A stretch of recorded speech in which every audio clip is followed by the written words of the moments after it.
أما بعد فأعوذ بالله من الشيطان الرجيم بسم الله الرحمن الرحيم والذين آمنوا أشد حبا لله صدق الله العظيم.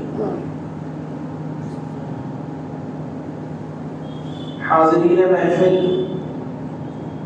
ذکر چل رہا ہے 5 ارکان میں سے اسلام کے ایک رکن اور عظیم ترین عبادت کہ جو جانی اور مالی طور پر سنگم مانی جاتی ہے، یعنی حج کا، بیت اللہ کے دیدار کا، اللہ تبارک و تعالیٰ کو اس کے سب سے پہلے گھر کے اندر کھڑے ہو کر پکارنے کا۔ اگر حج کے حوالے سے بات کی جائے اور اس کا مطالعہ کیا جائے تو آپ اس نتیجے کے اوپر پہنچیں گے کہ اس سفر حج کو اگر آپ سفر عاشقانہ کہہ دیں، محبت سے بھرا ہوا اور پر کہہ دیں، تو یہ بھی بیجا اور غلط نہیں ہوگا۔ انسان اپنے نفس سے، اپنے مال سے، اپنے اولاد سے، بچوں سے، بیوی سے، عزیز و اقارب سے، اپنے وطن سے بے انتہا محبت کرتا ہے، اور پھر ان تمام باتوں کو چھوڑ کر خدا کے حضور جانا، اللہ کے گھر کے اندر رہنا، وہاں کی تکالیف کے اوپر صبر کرنا، ایثار اور قربانی کا مظاہرہ کرنا، یہ کوئی معمولی بات نہیں ہے۔ یہ چیز اور ان باتوں کے اوپر اگر کوئی شے ہمیں آمادہ کر سکتی ہے تو وہ صرف اور صرف اللہ تبارک و تعالیٰ کی محبت ہوا کرتی ہے۔ اور اگر خدا برتر کی محبت ہی نہیں تو پھر وقت کا ضیاع ہے، پیسے کی بربادی ہے، خطے کچھ بھی لگنے والا نہیں ہے۔ ایک صاحب نے یہ واقعہ سنایا اور انہوں نے کہا کہ میری زندگی کا وہ واقعہ ہے کہ جس کی وجہ سے میری حیرانی کی انتہا نہیں رہی تھی کہ ایک شخص کو میں نے اس دور کے اندر پایا کہ جب پانی کے جہاز سے لوگ سفر کیا کرتے تھے اور حج کے لیے جایا کرتے تھے۔ ایک شخص تھا کہ جس کی ملاقات مجھ سے ہوئی اور میں نے ان سے گفتگو کی تو پتا چلا کہ ہاں صاحب حج کا ارادہ میں بھی رکھتا ہوں۔ انہوں نے کہا میں بھی رکھتا ہوں، چلیے ملاقات ہوگی۔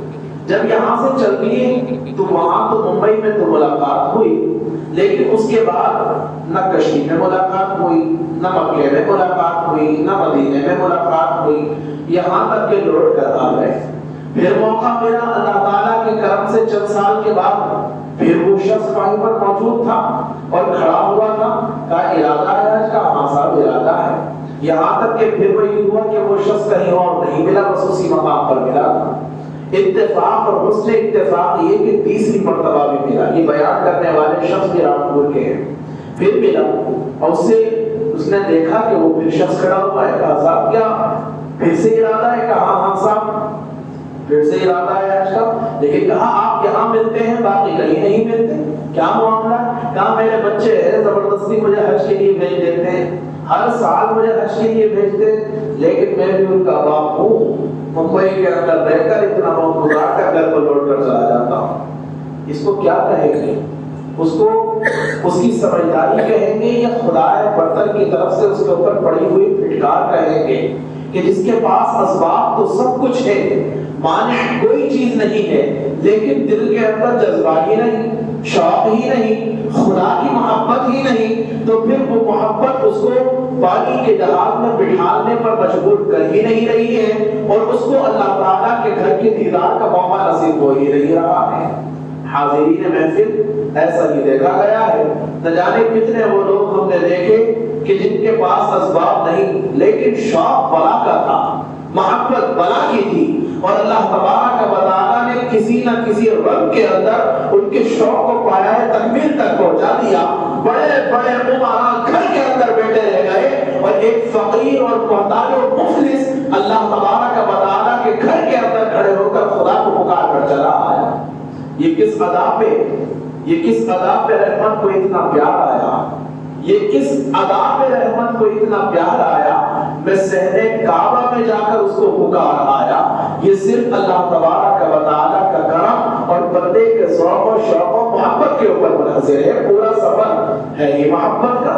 بیوی بچوں کو چھوڑنا آسان ہے، گھر بار کو چھوڑنا آسان ہے، ذمہ داریوں کو چھوڑنا آسان ہے. جو نہیں چھوڑ پا رہے ہیں طے ہے کہ ان کو دکان سے محبت زیادہ خدا سے کم ہے، ان کو جاب سے محبت زیادہ خدا سے کم ہے. سب کچھ ہونے کے باوجود بھی نہ جانے والے اس بات کو اپنے جملوں کے اندر ادا کر کر اپنے اوپر سے نہ اتاریں کہ صاحب خدا کا حکم نہیں ہوا. اللہ تعالیٰ نے خود کہا ہے ان اللہ لا یغیر ما بقوم حتی یغیر ما بانفسهم. اگر اللہ تبارک و تعالیٰ اس قوم کی حالت کو تبدیل نہیں کرتا کہ جو شخص خود اپنی حالت کو تبدیل کرنے کا ارادہ نہیں رکھتا. ارادہ تو کیا جائے، اسباب تو دکھائے جائے، اپنی طرف سے کاوشیں کوششیں تو دکھائی جائے، اس کے بعد فیصلہ خدا کے اوپر چھوڑ دیا جائے. وہ چاہے تو بلائے، وہ چاہے تو پہنچائے، اور وہ نہ چاہے تو آپ کو جب تک اپنے گھر اور وطن کے اوپر رکھے جب تک اللہ تبارک و تعالیٰ کا حکم نہ ہوا. لیکن سبب کوئی اختیار نہ کیا جائے اور پھر کہیں یہ دیا جائے اللہ کا حکم بھی نہیں ہے. گھر کو چھوڑ کر مسجد کے لیے نماز کو آیا نہ جائے اور کہا جائے صاحب خدا کا حکم ہوتا تو نماز بھی پڑھ لیتے، اللہ کا حکم ہوتا تو روزے بھی رکھ لیتے. آپ نے کون سی کوشش کی ہے؟ آپ کی طرف سے سعی کیا ہے؟ اللہ تبارک و تعالیٰ کے دربار میں یہ دیکھا جاتا ہے. پورا سفر عاشقانہ سفر ہے، اور اس انداز سے کہ طواف کرنے والا طواف کرے گا. یہ چکر لگانا اللہ کے گھر کے اور کعبۃ اللہ کی چکر لگانا کیا ہے؟ چکر ایک دیوانہ وار آدمی لگاتا ہے. آپ دیکھتے ہیں نا جو دیوانہ ہوتا ہے نا، دیوانہ جس کو آپ اور میں دیوانہ یہاں کہتے ہیں، جو دماغ سے اتر گیا اس دیوانے کی بات کر رہا ہوں. وہ سڑکوں کے اوپر چکر لگاتا رہتا ہے. یہ خدا کا دیوانہ اللہ تبارک و تعالیٰ کے گھر کے چکر لگاتا ہے. اپنے جسم کے اوپر سے آرائش اور آسائش والا سارا لباس اتار کر ایک طرف کو رکھ کر دو چادروں میں اپنے آپ کو لپیٹ کر یہ دکھاتا ہے کہ پروردگار عالم تیرا دیوانہ تیرے دربار کے اندر اب حاضر ہو گیا ہے، اور دیوانہ وار ہو کر خدا کو پکارتا ہے. جس طرح دیوانہ اپنے بال نہیں کٹواتا، ناخن نہیں کٹواتا، یا حاجی بھی احرام کی حالت کے اندر نہ بال کٹواتا ہے، نہ ناخن کٹواتا ہے اور ترشواتا ہے، اور نہ ہی خوشبو لگاتا ہے، نہ ہی سلے ہوئے کپڑے پہنتا ہے. ایک دیوانہ وار بس خدا کو پکارنے کے لیے ادھر سے ادھر بس گھومتا چلا جاتا ہے اور گھومتا چلا جاتا ہے. یہاں سے نپٹا، صحیح کے لیے آ گیا. صحیح کیا ہے؟ یہ ایک دیوانگی ہے، اس کے سوا ہے کیا؟ حضرت اسماعیل پیاسے ہوئے تھے، اس کی پیاس کو بجھانے کے لیے اس کی ماں ہاجرہ دیوانہ باری تو گھوم رہی تھی، ادھر سے ادھر، اپنی کوئی پرواہ نہیں تھی، اپنی کوئی فکر نہیں تھی.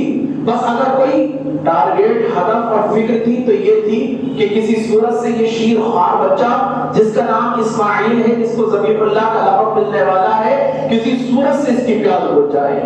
اب آپ نے اس کی دیوانگی کو دیکھا، اللہ کو یہ دیوانہ پر پسند آ گیا اور فرمایا جو کعبے کے طواف سے فارغ ہو جائے، عمرہ کرے یا حج کرے، اب اس کو بھی میری بندی کی دیوانگی کی نقل کرتے ہوئے خدا کے دربار میں چلنا پڑے گا. ادھر سے ادھر، اور وہ بھی قدم قدم کے اوپر. آپ دیکھیں کہ جب جائیں گے انشاءاللہ اور پہنچیں گے، صفا سے مروہ کے لیے جاتے ہیں، مروہ سے صفا کے لیے آتے ہیں، ادھر کو چلنا ہے اور ادھر کو چلنا ہے. کہا یہ چلنا کیوں ہے؟ صاحب حاجرہ چلی، لیکن ایک مقام کے اوپر انہوں نے نشاندہی کر دی کہ وہاں پر گرین لائٹ چل رہی ہے. نیچے ایک حصہ بنا دیا کہ یہاں سے لے کے یہاں تک ذرا تیز قدموں سے چلنا ہے، جس کو دوڑنے کا نام بھی دیا جا سکتا ہے، لیکن عام اور نارمل چال کے مقابلے ذرا تیز چلنا ہے. صاحب کیوں چلنا ہے؟ ہم ایسے ہی کیوں نہ چلتے؟ کہ نہ حاجرہ ایسی نہیں چلی تھی. حاجرہ پہلے چلی تھی، اس کے بعد دوڑی تھی، پھر چلنا شروع کر دیا تھا. اللہ کو اسی کی ادا پسند آئی ہے. اب آپ کو بھی کام یہ کرنا ہے، چلنا ہے، اس کے بعد دوڑنا ہے، پھر اس کے بعد چلنا ہے، تاکہ اللہ کے محبوب بندوں کی نقل کے اوپر اللہ تعالیٰ آپ کو ثواب عطا فرمائے. دیوانگی دکھائیں کہ آپ کے پاس مخمل کے گدے موجود ہیں، فوق کے اوپر سونے والے آپ حضرات ہیں. آپ تو گھر کی ایسی کے بغیر سکون لیتے بھی نہیں ہیں، لیکن کون ہے جو بنا کے اندر پتھریلی زمین کے اوپر رکے گا؟ کون وقوف عرفہ کرے گا؟ کون مزدلفہ کے اندر جائے گا؟ یہ سب وہ جائیں گے کہ جن کو خدا کی محبت اتنی ہوگی کہ ہر چیز کے اوپر اس کی محبت غالب ہو گئی ہوگی. پھر اس کو خوش دلی کے ساتھ قبول بھی کریں گے کہ میرے لیے اگر تیری جانب سے پھول ملے تو پھول بھی قبول ہے، لیکن پروردگار اگر تیری جانب سے اب کانٹا اور پتھر ملے تو وہ بھی قبول ہے۔ میرا ایک دوست ہے سید شارع میاں، وہ یہ کہتے ہیں کہ کبھی کبھی اللہ تبارک و تعالیٰ کے فیصلوں کے اندر ایسا لگتا ہے جیسے ہماری ذلت ہے۔ جب ہم خدا کے دربار سے عزتیں لینے کے لیے تیار ہیں، آسائشیں لینے کے لیے تیار ہیں، اب خدا کے فیصلے کے اوپر اگر ذلت ملے اور پریشانی ملے تو پھر اس سے منہ موڑنے کی کیا ضرورت ہے؟ آسائشیں لینے کے لیے جھولی پھیلا کر کھڑے ہوئے ہیں، پریشانی آ گئی تو اس کو برداشت بھی نہیں کیا جا رہا ہے۔ خدا کی محبت کا تقاضا یہ ہے کہ وہ جس حال میں رکھے اللہ تبارک و تعالیٰ کے اس حال میں بندہ شکرانہ ادا کرنے والا ہو۔ پھر آئیے آپ شیطانوں کے کنکریاں مارتے ہیں، اس کو کہتے ہیں جمرہ اولا پہلا یا صغرا چھوٹا، پھر وسطی درمیانی، پھر اس کے بعد جمرہ عقبہ یعنی بڑا۔ یہ تین شیطان بنے ہوئے ہیں، دیوار ہے جس پر آپ کنکریاں مارتے ہیں۔ یہ کنکریاں مارنا کیا ہے؟ یہ بھی ایک دیوانگی ہے، اس کی سوا کچھ بھی نہیں، کہ یہ طریقہ تھا جناب ابراہیم علیہ نبینا علیہ السلام کا۔ عبداللہ بن عباس کی روایت رضی اللہ تعالیٰ عنہما، خدا کے حکم کے اوپر جب لے کر جا رہے تھے نا اسماعیل کو ذبح کرنے کے لیے، تو شیطان جس مقام پر ان کو بہکانے اور وسوسے ڈالنے کے لیے آیا، انہوں نے اٹھا کر کنکریاں پھینک پھینک کر ماری، ساتھ ماری۔ اللہ تبارک و تعالیٰ کو آ گئی بلا پسند کہ میری محبت کے اندر شیطان سے لڑنے کے لیے بھی تیار ہے، تو پھر جاؤ، اب جو بھی حج کرنے کے لیے آیا ہے اس کو جمرات کرنا پڑے گا، رمیہ جمار کرنا پڑے گی، شیطان کو کنکریاں مارنا پڑے گی، چاہے آپ کو شیطان دکھے یا نہ دکھے، لیکن میرے محبوب کا طریقہ تو دکھ رہا ہے، بس میرے محبوب کے طریقے کے مطابق طریقے کو انجام دو، میں تو صرف اس نقل کے اوپر تمہیں ثواب دینے کو تیار ہوں۔ اس کے بعد آپ قربانی کو دیکھیں تو قربانی بھی ایک والہانہ محبت کا تقاضا اور اظہار ہے کہ اسماعیل کو قربان کیا جا رہا تھا، اسماعیل کو اللہ نے بچا دیا اور دبا آسمان سے اور جنت سے بھیج دیا۔ اب کہا کہ اس نے وہ بھی کام کر دیا تھا، اپنا خواب سچا کر دکھایا تھا، خدا کی محبت کے اندر ایک بوڑھا اپنے نوجوان بچے کو قربان کرنے کے لیے تیار تھا۔ اب تم بھی اس کی ادا کو نقل کرو اور پھر تم بھی ایسا ہی کرو، میں تمہاری اداؤں کو بھی صرف اس کے صدقے مقبول ادا فرمانے والا ہوں۔ مجھے وہ یاد آتا ہے ہمارے پہلا خطیب اعظم مولانا شاہ وجیہ الدین احمد خان صاحب رحمۃ اللہ علیہ، لوگ عمومی طور پر وقت نہ ہونے کی وجہ سے قربانی کے موقع پر جانور لیتے ہیں کہ ایک رات پہلے لیا یا اسی دن صبح میں جا کے لیا، ذبح کروا دیا، یقیناً ان کی قربانی ادا ہو جاتی ہے، لیکن وہ ایسا نہیں کرتے تھے، وہ بکرا لیتے تھے، بکرا لے لیا کرتے تھے اور پہلے سے لیتے تھے، اس کو پالتے تھے، یہاں تک کہ میرے استاد گرامی نے ایک مرتبہ فرمایا کہ اگر وہ پیشاب بھی کرتا ہوتا تھا تو اس کے اوپر کوئی زجر نہیں کرتے تھے، اپنے کپڑے بدل دیا کرتے تھے کہ صاحب یہ ناپاک ہو گئے۔ کسی نے کہا کہ صاحب یہ کیا طریقہ اور طرز ہے کہ آپ پہلے سے بکرا لے لیتے ہیں؟ فرمایا کہ ابراہیم نے کسی بکرے کو ذبح نہیں کیا تھا، اس نے اپنی اولاد کو ذبح کرنے کے لیے اللہ کے دربار کے اندر پیش کیا تھا۔ یہ کیا ہوا کہ جانور ادھر سے لیا ادھر قربان کر دیا، اس کی تو محبت بھی دل کے اندر نہیں آئی ہے۔ اگر محبت والہانہ محبت کا اظہار کرنا ہے تو کچھ دن تو اس کے اپنے پاس پالو، اپنے ہاتھوں سے کھلاؤ، کچھ محبت اور انسیت پیدا ہو جائے، پھر خدا کے نام کے اوپر اس کو قربان کرو، تاکہ رس نہیں بلکہ اللہ تعالیٰ تمہیں اس عمل کی روح مرحمت فرمانے والا۔ یہ سارا کا سارا سفر صرف اللہ کی محبت کے اوپر منحصر ہے، اور میرا رب فرماتا ہے دوسرے بارے میں سورہ البقرہ میں والذین آمنوا اشد حبا للہ۔ ایک انسان کے دل کے اندر محبتیں تو بہت ہیں، باقی بہت محبتیں ہیں، لیکن ایمان والا حقیقتاً وہ ہے کہ جس کی ہر محبت کے اوپر غالب اللہ کی محبت ہوا کرتی ہے۔ خدا برتر اعلیٰ ترین محبت ہمارے سینوں کے اندر اپنی اپنے حبیب کی جاسوسی فرمائے، آمین وآخر دعوانا الحمدللہ رب العالمین۔ اللهم انت السلام ومنك السلام تبارك يا ذا الجلال والاکرام۔